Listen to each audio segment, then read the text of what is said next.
Don't want to talk to yous. Don't want to talk to yous. I've I nothing to say to yous. I Oh, tell you, Nick, I don't even see our viewers. Do you know? They're not even there. I no, don't no, see yeah. them. Jesus, I never even see them. All right. That's probably enough of that. Not that I wouldn't No, like to do the entire show. we'll do the whole Yeah. show. Um, yes, so hello everyone and welcome to Literary as FECK. Um, I'm Nick. He's who are you then? Timothy Elephant. Him with the elephant, yes. I've just Everyone. packed my trunk and I'm off. Where shall I go? Maybe the circus. Sounds like a plan. Um, yeah, this is Literary as FECK, and this time it's my choice, and I'm not really sure why I decided to do this actually. But I decided to read uh, The General, the true story of working class hero. I have questions about this, and Irish mob boss Martin Cahill. Interesting. You went for so my in my neck of the woods at least. There are two available Kindle versions.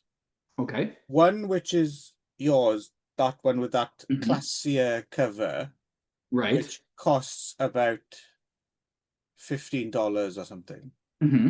And then another one, which I assume is exactly the same content, with a chintzy kind of film tie-in looking cover for less Okay. than half the price.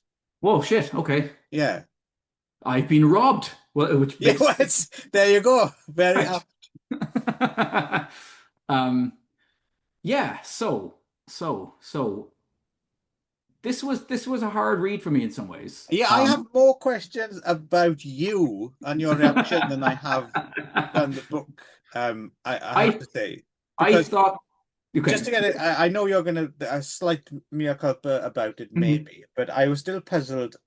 So we're talking about The Journal by Paul Williams about Martin Yep. Cahill. We'll get more Yes. into that, who he is and everything as we go. But I got a text from you at some point saying, I'm just halfway through this book and I fucking hate this guy already, right? Which I know you slightly amended. Yes. However, I, I don't understand where the deep loathing Okay. comes from, I have to say. So it'll be interesting for me to see exactly what about this man that, because that's like a reaction you had to like Sagawa Isse or someone like that, right, in the past. Yes.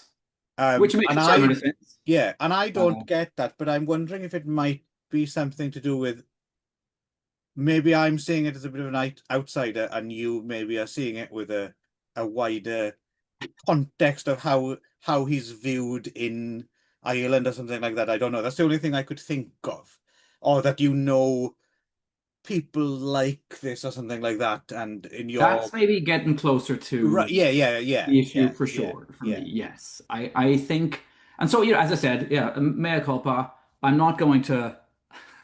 I realize he has 10 kids, all of whom are still alive. So, Martin, Irish working class hero for sure. Um, so no, I think Who is he first before you? What's the who is he and what's this book, and then right. we can get into why you feel as I, you feel, whatever I that is. struggled a little bit, yes. Yeah. And then the films in a way made me reevaluate my initial response. But then I also have questions about the choices the filmmakers make in terms of, I think, making him more sympathetic than the writer does here. I think the Okay. writer does something, but we'll get into it. But anyway, Martin was a career criminal from Dublin. He basically, at a time that Ireland was like really fucked up, the 70s and the 80s when it was um, awash with like a lot of terrorism and just violence and, heroin first started to kind of flood into Dublin at this point. Dublin was kind of a shithole, I think, really. And Hmm. it's the reason that I didn't grow up there. My mom and dad are from like Terenure kind of Rathmines kind of area of Dublin, and their childhoods, I think, were different to mine. Like I think It's my dad it's especially. it's fascinating because I've never actually been anywhere in Ireland. But it's fascinating from what I gather how much has changed. Like now, like Dublin's considered like a fucking lovely first class Yes. city to live in, right? Yes, yeah, there was a lot of gentrification that went on during the kind of the Celtic Tiger years, and then after the kind of the tech bubble years, right? When Mm. Google and Amazon and all those companies started opening headquarters in Ireland. Don't There was forget the DeLorean factory. Well, that was more the troubles than the yes. Where was that? Was that up in That the was north? that was in the north and in the 80s, Right, and 70s and right. 80s when things were very scary. So, as a kid, I remember going like every Monday, the Irish army would line the streets of Wicklow town with machine guns Mm. as the Brinks or whatever the equivalent, I don't know what the Irish version of Brinks, but as those big armored I trucks think it would was deliver. Brinks. Oh, that's Yeah, what it was. Yes. yeah. Yeah, they would come in and deliver, the cash to all the banks in town. And I remember at some point asking my parents, like, why, like, it's kind of weird, once a week or whatever it is, like that the town becomes militarized for like an hour while this happens. And they said, well, it's because the provost, like the provisional IRA, funded their war with bank robberies. Um, Right. which still so the book deals with, and then the films in some ways in varying levels deal with as well, right? That there's not just the organized crime of people like Martin Cahill who are, Right. gang like um, thieves, but then you also have, yeah, you have Yes. highly I militarized yes. I think when you get to the films, depending on the film, it's some of them do acknowledge, some of them totally ignore it, and then maybe I feel as if other ones just assume the knowledge and Yes. yeah. But no, no, no, it's an interesting thing, isn't it? Because again, like you said, uh, sometimes uh people misread as well as because everyone thinks of it in terms of loyalists Hmm. and Catholics and stuff like that, and they forget well there was also just downright crime and Oh yeah. thuggery, kind of using that stuff as almost like a veil to disguise it, Totally. right? Totally. Yeah, it definitely they bled into each other. And so what I think reading this and watching the films made me think more about was, yeah, I mean, that wasn't the only reason that the army was in the streets. It wasn't just for the provos. It was because of people like Martin Cahill and the Duns, who were also mentioned, right, who were another Mm. criminal gang out of Dublin. And then the other side is like, so I'm a culture, right? I grew up in the countryside. So even when I went as a kid, went up and visited my Dublin Jackeen cousins, with they your would with your pig under your arm. yes, yeah, yeah, they Yeah, would they would actively mock my accent and the right. fact that yeah, we were very unstreetwise, me and my siblings, We right? didn't even have Because a street. It was just a well, field. exactly, it's just a mud patch. Yeah. Um, so so going up there as a kid, like it was exciting. I used to love going up to Dublin because there was much better shops and there was a Forbidden Planet there and there was all kinds of stuff. Oh, was there But one there, was there? yes, yeah. Ah, And there was a Virgin Megastore, which was because another I, place that I for me don't think there was even a forbidden. Was there? There might have been one. Cardiff must have had one, surely. No, I was thinking actually it might even have been Swansea. No, yeah, no, you're quite right. It was probably Cardiff. I think they did have one eventually. Yeah, Hmm. So yeah, and yeah, the Virgin Megastore was another place. I was just holy shit because again, in yeah, Wicklow, yeah. There was one of them in Cardiff for sure. there wasn't much going on in that way. Um, but at the same time, there was And if you always were a more hip kid, which you might have been, where you would have left the country before you became one, but there was probably like a proper good record shop as well, right? yes, oh yeah, yeah, Dublin's yeah. I mean, it's the capital city of the nation. So, but then so we used to go up to Tallaght, where one set of my cousins lived, and like, a lot of my cousins grew up in hard places in Dublin, Hmm. like not the nicest areas. Hmm. And so visiting them as a kid, there was a palpable sense of like paranoia. And I don't think it was just me being a country kid being in the big city. I think there was always the danger of things kicking off at any moment in Dublin. I can remember being on the train anytime there was a football match as well. You'd have everybody out in the Ah, yeah. corners, and we had the same kind of football. hooliganism that England had, Yeah, right? People had but their but Stanley knives and sectarian as well, well, right? yes, Yeah, exactly. yeah, An extra level of yeah, yeah. yeah. Those motherfuckers are scary. They're the.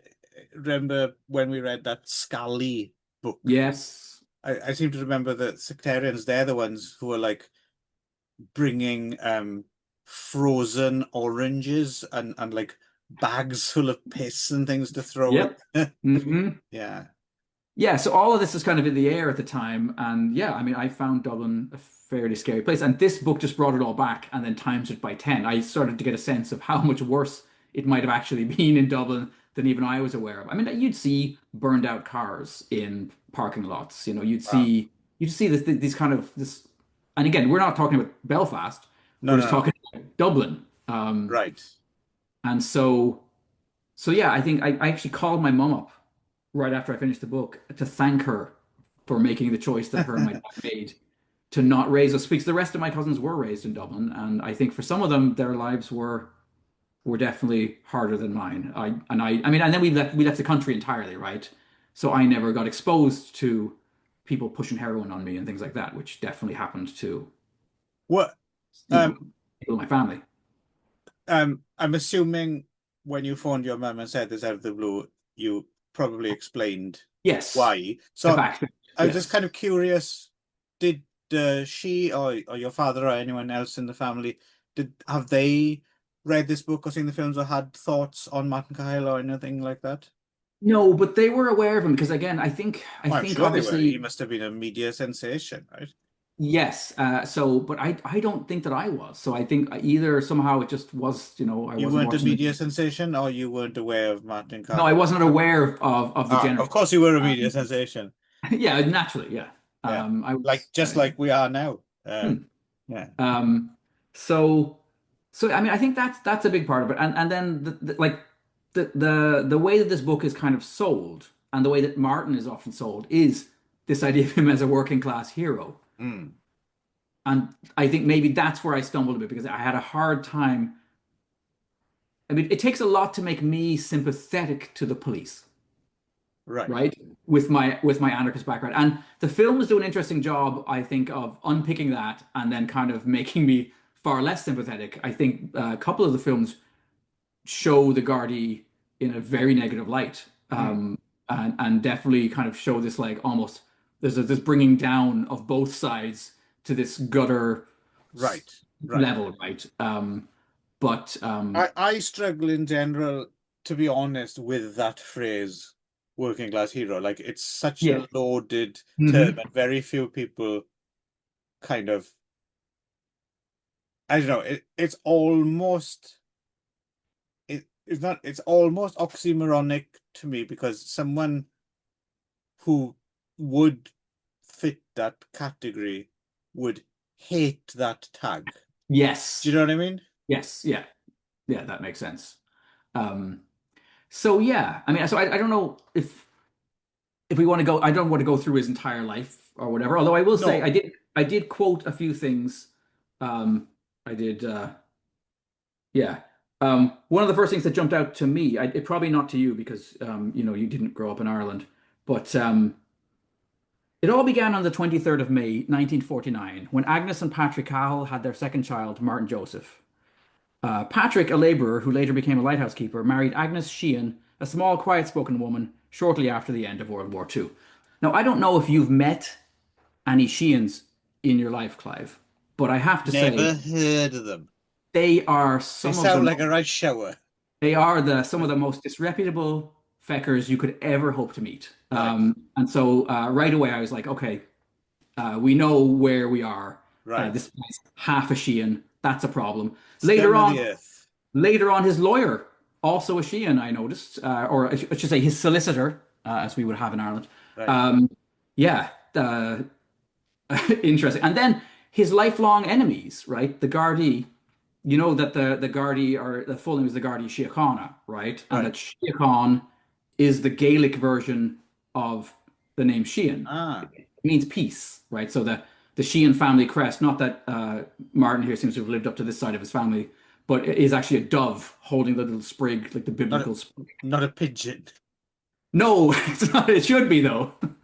Um, and yeah. Anyway, so it's I just maybe it's an interesting thing that he's a Shia Khan and his great enemies are the Hmm. Guardian Shia Khan. A little Irish Right. uh, factoid for you there.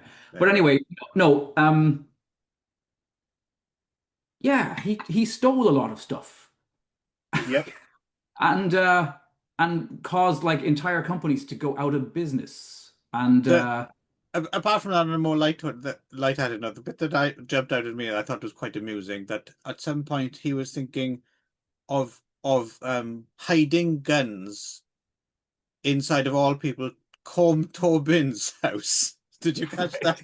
I thought that was kind of funny.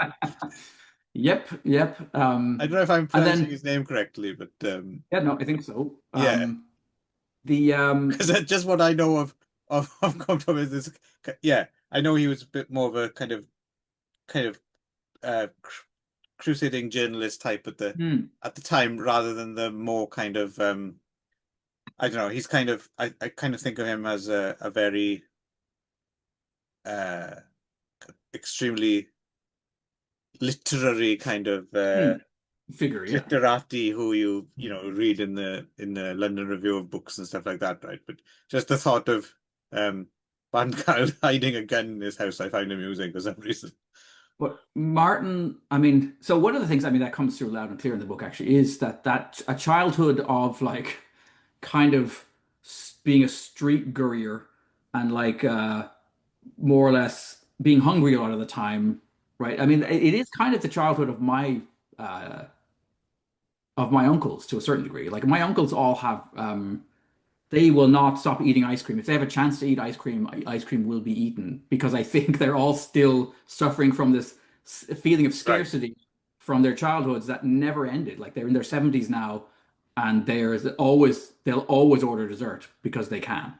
Mm. Um, and this thing, so in the film and in the book, we see him when he robs people's houses, he's taking jewelry and money, but he always opens the fridge and he always Yes. keeps food, right? He'll leave Yes. steaks and in Although fact, I don't think Martin Cahill was skipped a meal often. I mean, he was no, no, no, no. But as a child, I suspect he right, probably right, grew up in fairly abject poverty, right? And it does right. have an effect on. Yeah, And yeah, there's clear intimations that he was sexually abused by the Christian Brothers when he was in reform school. So there are perhaps reasons why he turned out to be the person he turned out to be, that are not entirely his fault, right? right, right. So just before we get your takes on exactly a bit more why you have such an aversion to the to this fella from the get-go. I just like to, because I don't have that much to say Hmm, about sure. the book. Um, I mean, yeah, I was, I expected a little. I don't know what I expected exactly from this book, because you can't really fault it. It does tell the story Hmm of Martin Cahill fairly dispassionately, and it does have some nice anecdotes and stories and stuff like that. And obviously, Paul Williams did spend time hmm with him, right? And so it's not, you can't fault it as a, Yeah, work of but journalism. yeah, but I don't know. There's something a Flat. little bit dry about it. A Yeah, little flat, a little for yeah, subject matter that should be. I almost think this would have been better as an oral history. I think what people need to do yes, is like something like the Legs McNeil, Kill Me Now punk book. They should have right. just interviewed anyone who had interactions with him and knew him and Yes, just that's actually a good idea. That would make him. Plus, you'd get the voices as well, then, wouldn't you? yes. Um, Yeah. yeah, there was something a bit kind of flat about it, and which, on the one hand, I suppose I appreciate the lack of sensationalism, but then on the other hand, I just thought, wow, there's like parts of this that are just A bit they're tedious. so potentially rich in, like Hmm um you could mine them for great literary value. So maybe I'd prefer like a lightly fictionalized novel or something like that, Hmm. right? But Yeah. again, it's difficult to criticize it because it does do what it says on the Yeah. tin, kind of thing, right? So, Yeah. but I wouldn't But I rush agree with out you. and I suppose it's the foundation for like the Three films, films and I'm thinking if now that we have the films, you almost don't don't need this book. need. I Yeah, agree. I think you're better off to watch at least two out of the three, and maybe all three, and put a yeah. composite picture yourself together of who I he think if you have to was. choose one, the general is probably not the best necessarily, but it's probably the one with all the Cahill stuff in it. Yes, because it's a biopic that kind of goes back to his childhood, right? Whereas the other two are more focused on specific chapter of his life, I think. Yeah, yeah. So again, so I'm still not quite getting the sense of why Well, I Martin think Cahill gets right up your nose. I think there's certain parts of the and I think it's to do with the structure of the book too. I think that Williams kind of deliberately holds back dealing with the potentially nice side of Martin till very near the end of the book, almost the second last chapter. We suddenly get introduced to this whole concept of that he has two families, that he's married to one sister, but with the other sister, and that they're both fine with this. And Yeah, it's interesting, isn't it? The book and I think the films that deal with that as well. There's never any like it seems to take for granted that oh yeah, they bother into this, which mhm, is entirely possible, don't get me mhm. wrong. But also I'm wondering if the real story is a little darker than Possibly. that. Yeah. Yep. Do you know what I mean? Um, But I would say, so that's, I think, a major difference between the book and all the films thread images of him as the family man, as the dad, as the husband, as the Yeah. friend in a way throughout the narrative. Whereas the book saves it all to the end. So you more or less kind of see the uglier side of Martin for most of the book. And there's specific, and then as I said, I felt that the book soft sells maybe some of the stuff that the police may have been getting up to, which does Right. I looked into this because two of the three film versions have a scene where the police murder his pigeons, right? And I'm not Yes. wrong. That's not in the book, No. right? So I looked There's it a up. few It's like, things that turn up I recurringly in the films, and they must be just copying each other because the other thing I don't think is in the book, but correct me if I'm wrong, and it could be a true, is that story like when they're following him and he takes them on a long circuitous route, so they run out of petrol, and then that he is in the sort of book. that it was in the book, was it? That is Okay, actually the book. okay, Yes. okay. I don't remember. It's not belabored, but it's Right. it's it's mentioned. But the ferret or cat being let loose, to kill his pigeons, is not in the book. But when I did some research, it seemed like most people said like that was a fairly well-known fact Okay, about okay. um, you know. So yeah, by in a way, kind of making the police seem more sympathetic, making him seem like there's specific scenes, right? Like there's the scenes where he's terrorizing the old lady who lives next door because she's allowed the police into her house, place to kind of look at his, and the stuff he's saying to her is kind of like, okay, like maybe don't scream at the 70-year-old lady and threaten that you're gonna, have her murdered. I mean, right near the end of the general of the film, they deal with one of the ugliest chapters of the book, which is like one of his closest confidants Yeah, sexually assaults his own daughter. yeah, stuff like And that is interesting as well because you wonder because in the way it's framed, it comes out of the blue, right? And you do have to wonder because it says as well he used to like not break in, but he used to crawl to the window in his house in the middle of the night, and his missus had to get up and make food for him herself. Mhm, And you do wonder like, well, how complicit or how much did he actually know this stuff was going on and turned a blind eye, um, right.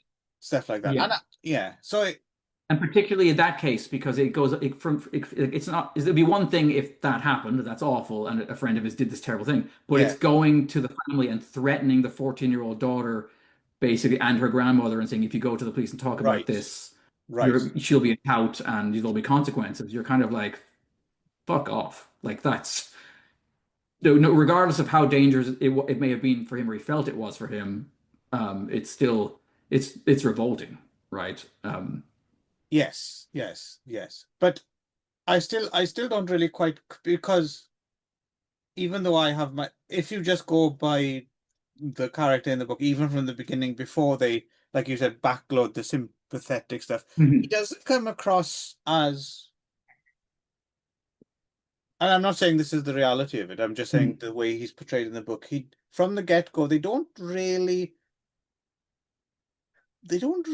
portray him as overtly kind of um thuggish and really threateningly violent and horrible, apart from the nailing Yes. the, but Is you know what I mean? It's not like there's, that seems to be the, that's not the norm, right? That seems to be the right. exception. That's an outlier Yeah, so moment. much that Yeah. it's in both two versions of the film, just because it is, it's And not then his no normal mode no, of I mean technically it's operation. kind of in all three, except that they changed it to him, the guy being hung off the roof from a car, but it's the same Yeah, moment, but right? They yeah, just do a third version of the nailing the hand to something. Um, yeah, although what I like about that in the book and especially in the film is that it reminded me so much of the Piranha Brothers. If you remember the interviews with like, yeah, you did nail my head to the floor, yes, yeah, but I deserved it. There was something very, yeah, um, yeah. No yeah. giant hedgehogs in this version. No, Spiny Norman was nowhere to be seen, sadly. The other gangsters in Monty Python I like are the ones who turn up and they try and uh, do a protection racket on like the army base. It's Yes. a nice base you got there, Colonel. Yes. Shame if something were to happen to it. Um, yeah, yeah. Anyway, I don't know where I was going with that, but Ah, the Colonel's a joker, Luigi. Um, so yeah, I mean, ultimately, the funny thing. So maybe let's get into the films because in a way, the films adjusted my response to him, and I wondered about that. I wondered if that was a problem. I think Borman's film, especially, so The General, which is the first of the films adapted yes, from this book, with Brendan Gleeson with as, Brendan who I Gleeson. have to say overall is probably the most, the closest I imagined Martin Kyle to look like, Yes, I and definitely. They've done a good job with thinning his hair and giving him the comb over, and yes. yeah. Plus as well, Um, Brendan Gleeson's fantastic in everything, right? Like, yeah, yeah. So and that's part of the problem, maybe, is because he is so good. He's naturally, in a way, you're naturally sympathetic to him because you can't not be because it's Brendan Gleeson and he's always great, and he does right. play the role, ever so slightly. Sympathetically is not the word I'm looking for, but like there's almost an element of like saccharine-ness to that version that is a little weird for me. Yeah, Even it's like when a he's little killed bit at the end. strange. Like, is it? I don't know if it's either Van Morrison or someone who sounds like Van Yes, Morrison. That stuff is yes, very sentimental, and but speaking of Brendan yes, Gleeson, there's some great bits in it which I assume must be. I might be wrong. There must be Gleeson improv. There's like a bit where the Adrian Dunbar character goes to hug him or something. We're not fucking Italians. I thought that was yes. quite good. Um, yeah, Yeah, yeah, and I'd seen the film before, and the bit I always remembered for some reason, because it's played beautifully and did apparently, is the bit where the cops are surrounding him and he's singing "Don't Fence Me In" with his yes, son. I thought that mm, was that's probably the film at its best. That kind of yes, stuff, which seems almost, it's almost like cinema verite looking, yes. I think that's so. Did you watch it? See, here's the other thing as well. Did you watch it in black and white or in color? I watch it in black and white. Okay, and I know apparently that's how Bowman intended it, but I remember the first time I saw it, I think it was released here on video in Japan. I think it was in color because I remember it Okay, being in color. And I think it's a film that works better in color okay, because that black and white thing gives it that distance, and then, yeah, like you said, but the bits that are at its best, like I said, is where it seems more cinema verite, and then when that's in color and a very like not bright dazzling, like it's very down to earth, kind of Mm. muddy tones, and just looks very realistic.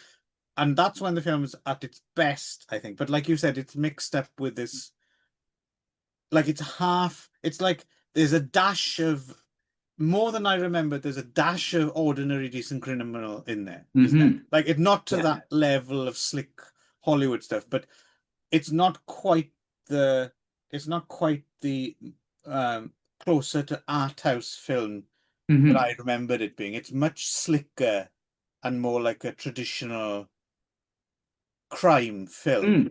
Yes, yeah. Which is I not mean, necessarily a bad thing, but I just feel as if he'd gone if John Boorman had gone all out on doing it like that scene, it's and in there's a other similar scenes like direction. that in it as well, and Mm. like I said, the ad libs and stuff. If there was more of that, I think it would be a much stronger film.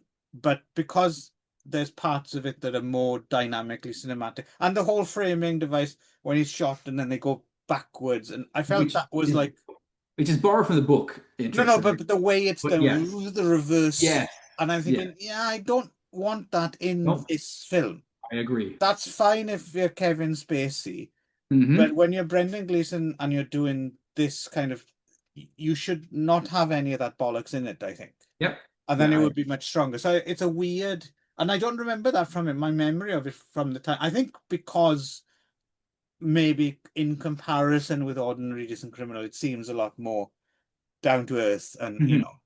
but it's, yeah, but it is a slightly more slicked up um hybrid. But Hmm.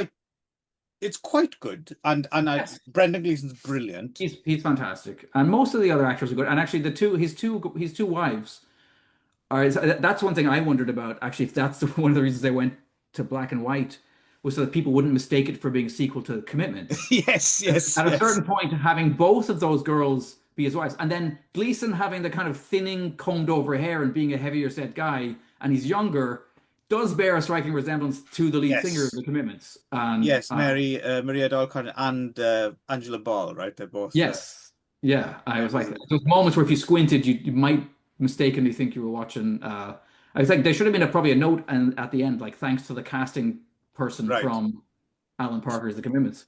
Fair play as well. John Voight, I think, does a reasonable Not job. bad. There's the occasional bum note, but there's not as many as you would think. And he definitely has the feel of a fucking flat-faced Yeah. Kerry, And he cult. reels it in a bit because John Voight can, Yes, when he left to his good own with the scenery. devices, Yep. yeah. Yes, and they do a good job again of, in a way, showing how the police, by choosing to kind of fight on Cahill's terms, kind of, become not much better than he is. You did overlook one very important bit of casting, though.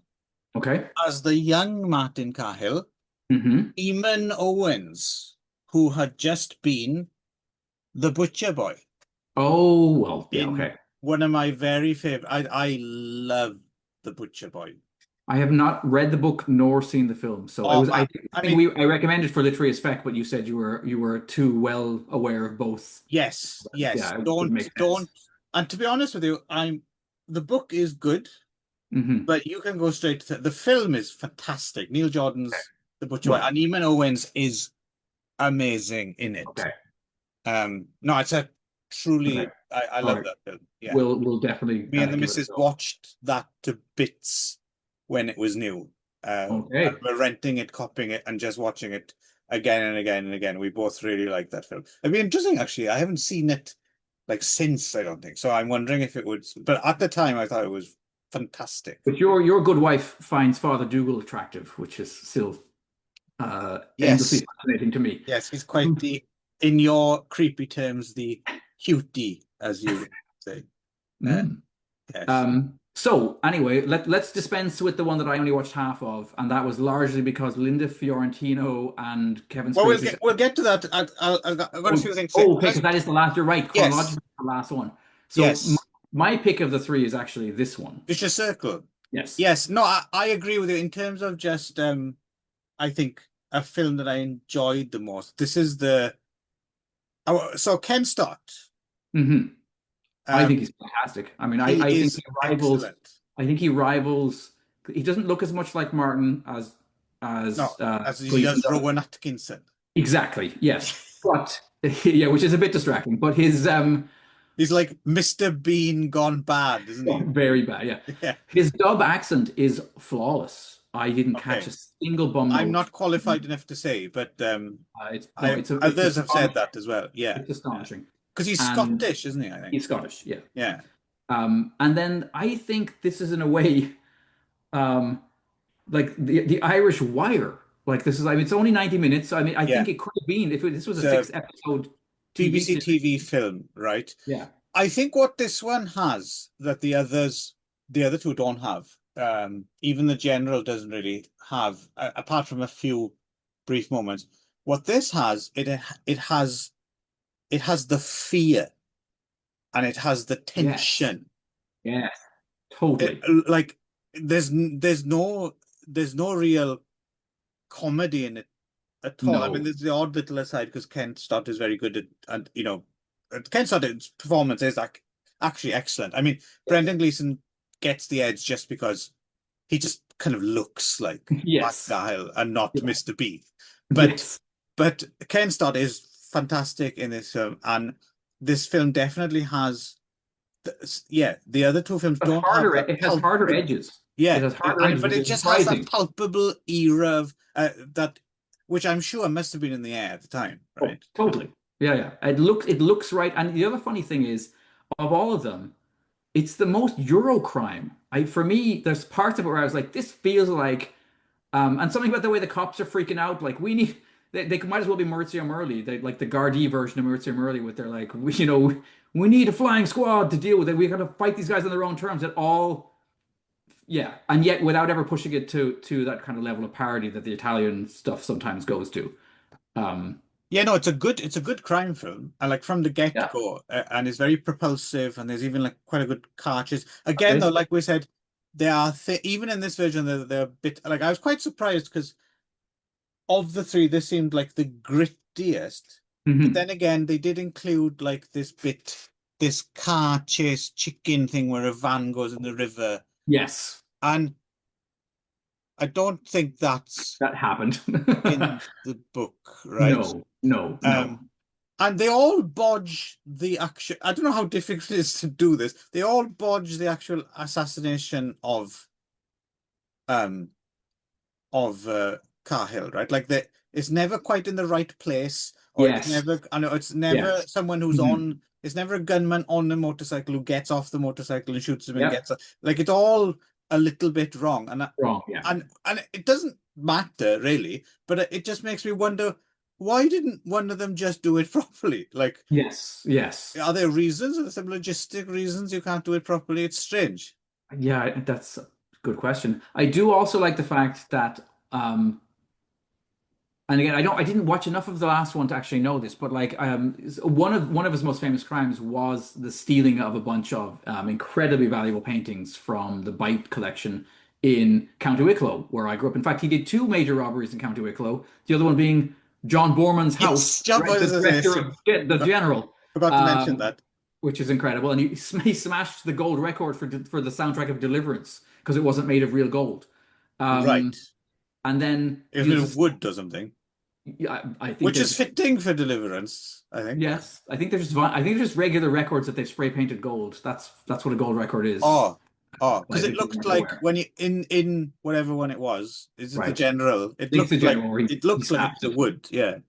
Um, but yes, and so these paintings kind of become this albatross around his neck. But again, as somebody who studied art history at university, those scenes are simultaneously hilarious and also like Right, just give you like the shitty shivers when you see them dumping these, Goyas in a fucking hole in the Wicklow Mountains, and then they come back and they're covered in mildew.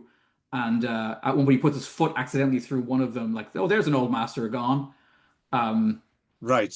but Um, another part of me does find that hilarious. the So other thing that I think Vicious Circle does, which the other films don't do, is it brings in a lot more of the context of the the provost provos and the and the UDF UDF and the and stuff UDA, like yeah, that. Yeah, that's not which is really. important because it is really I think so. it is a triangle, and I think it's the only film that properly deals with all three corners of the guards, Martin and the criminals Yeah, and yeah. the Even though sometimes they take a little bit lib in they almost gritty it up a bit too much in a Mhm. way.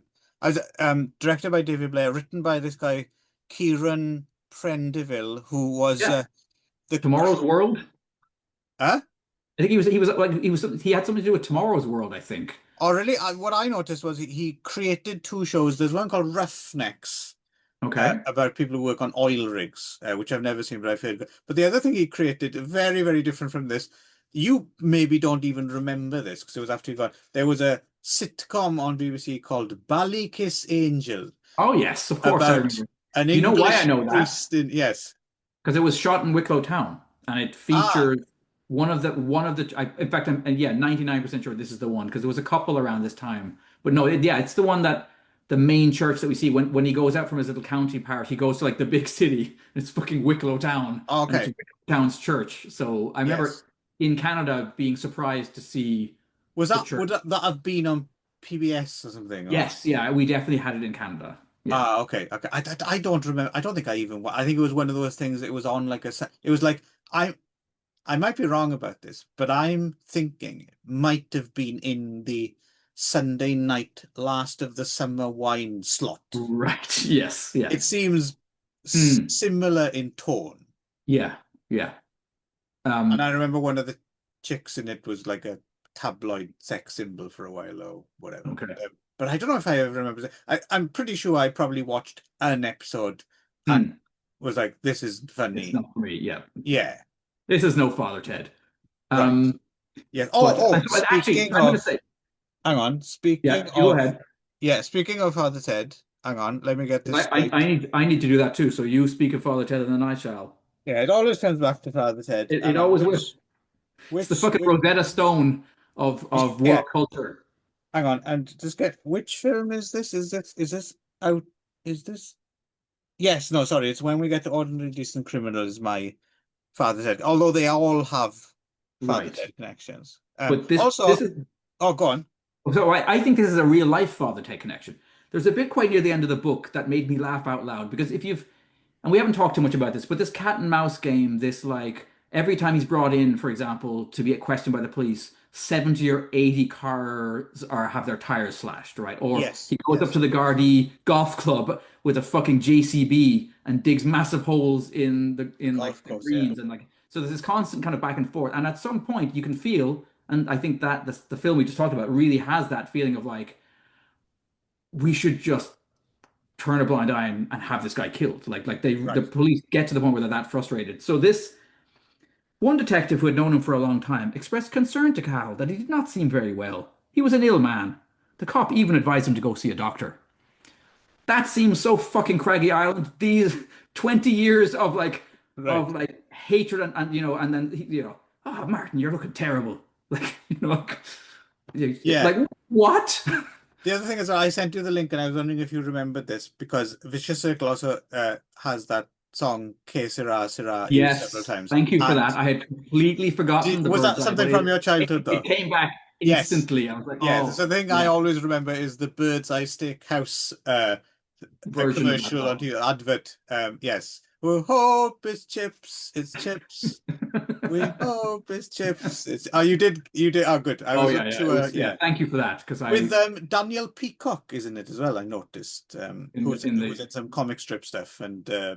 Teenage Health Freaks dad. So so finally, yeah, we got a bit of Ordinary Decent Criminal, which Mhm. I think is fine as long as because the thing is the film doesn't even credit Paul Williams' book or anything, and they change Which is his name weird. to Michael Yes, Lynch. So I yes, don't think it's even supposed to necessarily be it's the Martin Cahill story as inspiration, isn't it? yes, And I think yes. if you take it on that level, that's kind of okay. Mhm. Um, because if you expect the Martin Cahill story, then you're gonna get angry, aren't you? Right. I don't think that was necessarily my issue. I'm quite happy to see something that's kind of yeah. I think it was just more Spacey and Linda Fiorentino that for me I struggle. It wasn't far and away bad. I mean, far and away is in a special class of itself. It wasn't Chief O'Hara on Batman bad, No, no. but But And I, there's I, something specific. No, I, here's the thing. There's something specific about, and yeah, you mock my own shit Irish accent, right. which, but Yeah, but that's notable because you're Irish. Though. That's because I'm Irish, yes. it's okay for me to make fun of my shit Irish But I accent. have lived outside of the country for a very long time, and I do find that I can code switch a little better when I'm actually around other Irish people, like around my mum and my dad. You would hear a slightly different, Yeah, because they know who you are. But I'm wondering if no one knew who you yeah, are, they're thinking, who's this guy pretending to be to be Irish? Irish. So, um, but yeah, see, here's the thing, and I think that this happens over and over again. People who go to do an Irish accent do this homogenized thing. So Yes, when you're yes. listening to Spacey, you're That's like, exactly what I do for sure. that's the North, Yes, that's Kerry, or like that's the West, that's a tiny bit of Dublin. Like, so it's just weird because the Irish accent, there is no such thing as the Irish accent right, at right, all. And that's one of the reasons I can't do one, really, right. because honestly, mine was confused because my parents are from Dublin and I grew up in Wicklow. So I didn't even have the same accent as the people I went to school with, but nor did I sound enough like my cousin. So I was fucked from the get-go. I have a bastard Irish accent anyway, and then I moved to Canada, Yes. which further, And Lindy Valentino is doing that husky thing that she does as well. To be fair yes, though, that's fine. I do like me some Linda I Fiorentino. do too. Yes.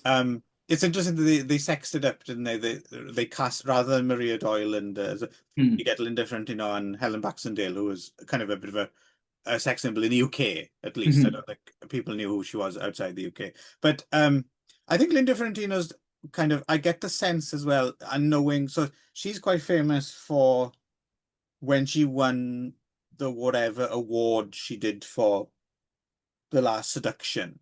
She Mhm. was saying in her acceptance speech, she said something like, "Oh, this award is nice, but can I swap it for a date with Gabrielle Byrne?" So I get the feeling, Mhm. um, I think she's really enjoying.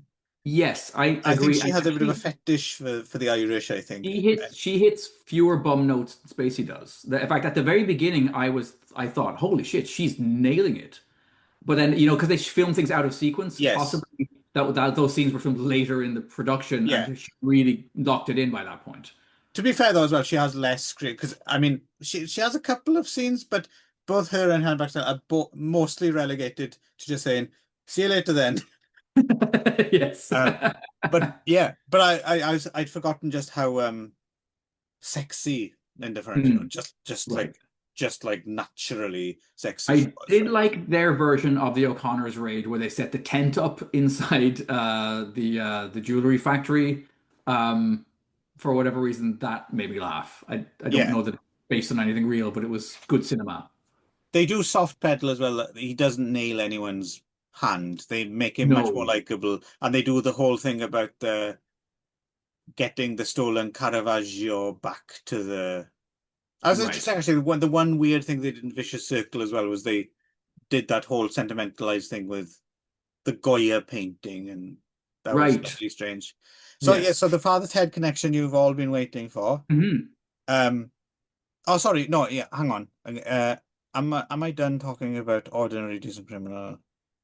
Yeah, I think so. I mean, it's exactly what you'd expect from a Miramax Hmm. release, obviously, with a Damon Albarn Hmm. soundtrack and Okay. Yeah. Super Furry was, it's very kind of I mean, the stuff shot in Dublin looks good. I mean, they're all a bit of a time capsule, and it's fun for me in that way to see, you know, got yeah, a to see. young Colin Farrell in there as well, and Hmm. Christoph Waltz.